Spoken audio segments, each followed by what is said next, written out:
حي النساء فإنهن سحابا يحملن غيثا للدنا منسابا ربات ستر صاحبات مبادئ وحجابهن لمن أراد جوابا أسدلن أثواب الحجاب بعزة أصبحن رمزا للشموخ مهابا.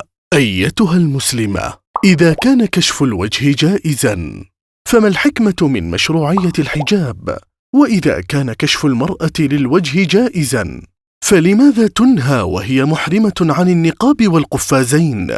وإذا كان كشف الوجه للمرأة جائزا فلماذا شرع النظر للمخطوبة؟ وإذا كان كشف الوجه جائزا فلماذا أمهات المؤمنين مأمورات بالحجاب مع أن الرجال لا مطمع لهم في أمهات المؤمنين؟ وإذا كان كشف الوجه جائزا فلماذا استثنى الله سبحانه وتعالى من الحكم القواعد من النساء اللاتي لا يردن نكاحا فأباح لهن كشف الوجه؟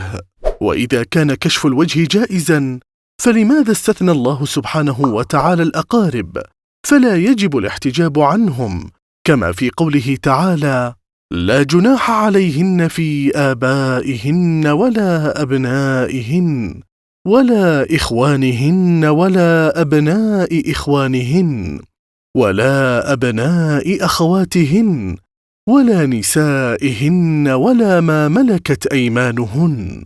وإذا كان كشف الوجه جائزا فهو ذريعة للتبرج الحاصل الآن، وقد نهى الله سبحانه وتعالى عن التبرج فقال: ولا تبرجن تبرج الجاهلية الأولى.